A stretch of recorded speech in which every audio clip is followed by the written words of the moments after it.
Welcome to 11th Witch, Tagalog Horror Stories. Magandang araw po, Miss 11.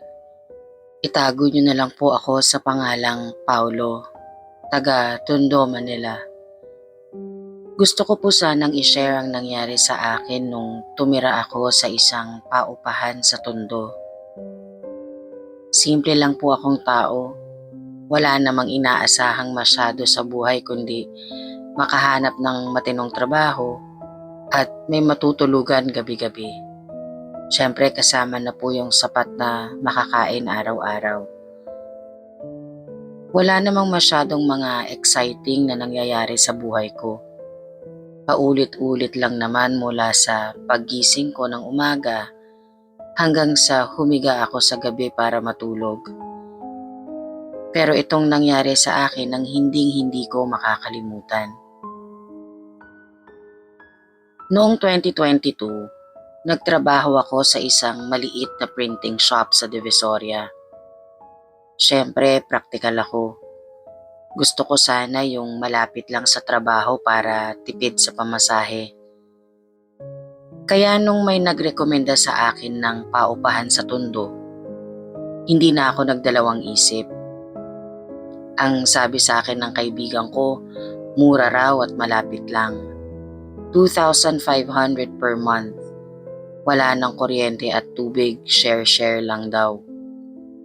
Sabi ko, okay na yon kesa magbiyahe pa ako ng malayo. Pagdating ko sa lugar, makipot yung eskinita. Puro lumang bahay, dikit-dikit. Tapos nasa dulo yung paupahan.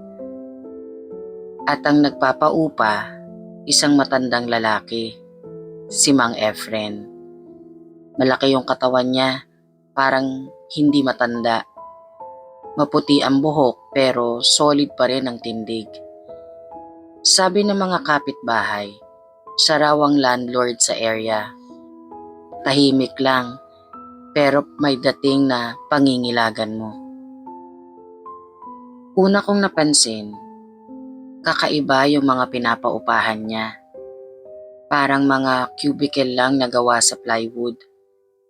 Manipis, madaling butasin.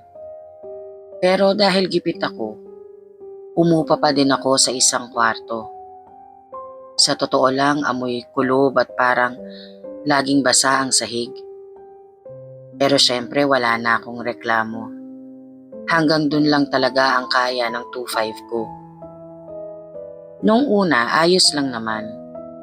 Mga simpleng ingay lang gabi-gabi.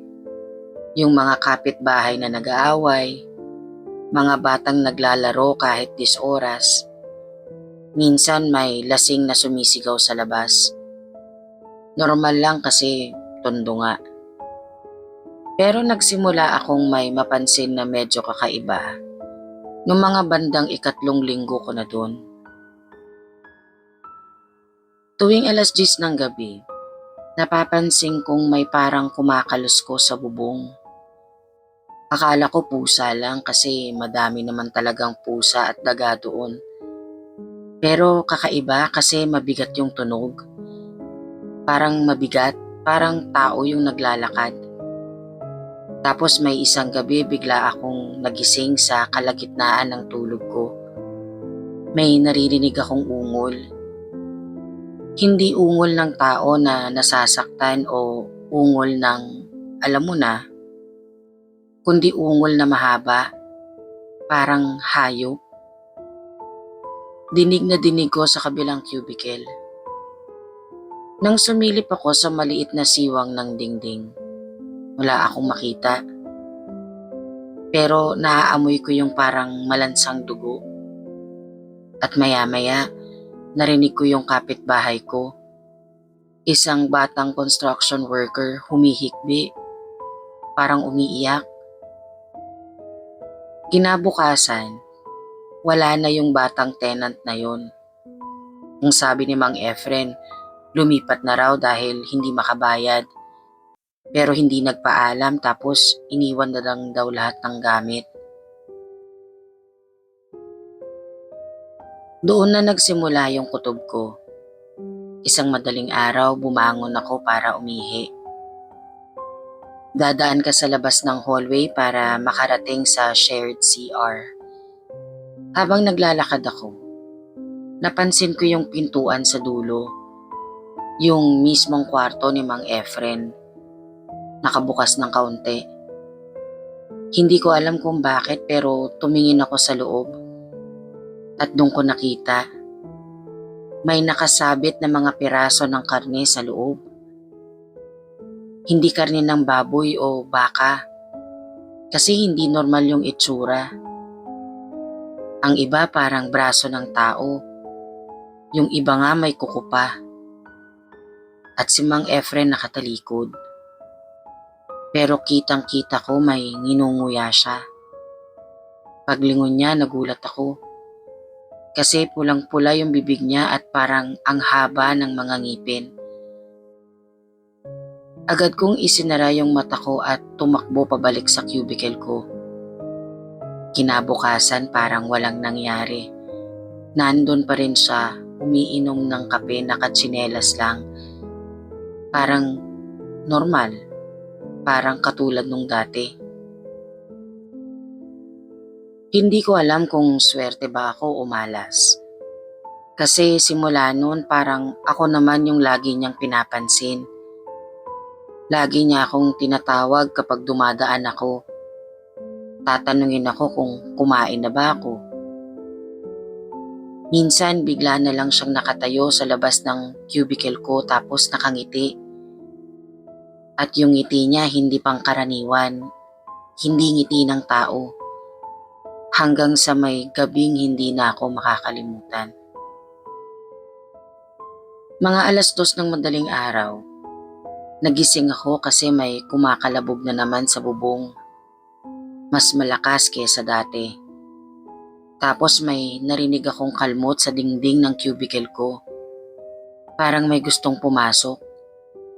At mula sa maliit na siwang, nakita ko yung mata niya, mapula, nakasilip mismo sa cubicle ko. Narinig ko pa yung boses niya, paos at mababa. Tinatawag niya yung pangalan ko. Ang sabi niya, gutom na ako, Paolo. Nagdasal ako ng lahat ng dasal na alam ko. Ipinikit ko na lang yung mga mata ko. Hanggang tumigil na lang yung mga kaluskos. At hindi ko alam kung nakatulog ba ako o nawalan na lang ng malay.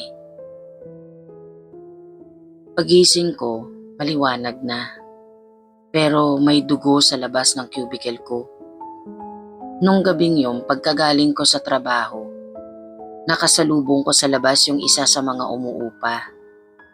Ang sabi yung kapitbahay ko mang tandang babae, bigla na lang daw nawala. Tinanong nga din ako kung nakita ko ba siya kaninang umaga bago ako pumasok sa trabaho. Ang sabi ulit ni Mang Efren, lumipat na naman.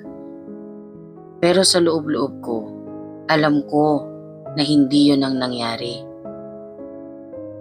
Kinabukasan, hindi na ako nagdalawang isip.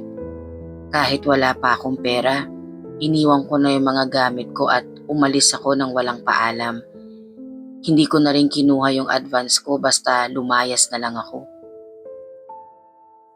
Hanggang ngayon, hindi ko alam kung ano ang nangyari sa mga naiwan na tenants doon. Pero ang alam ko totoo ang mga aswang. At minsan, hindi sila yung lumilipad lang sa probinsya. Minsan nakahalo na sila sa syudad. Hindi mo na sigurado kung sino-sino sila sa paligid mo. Yun lang po, Miss Eleven. Ako po si Paolo, dating taga-Tondo, at ito ang kwento ko.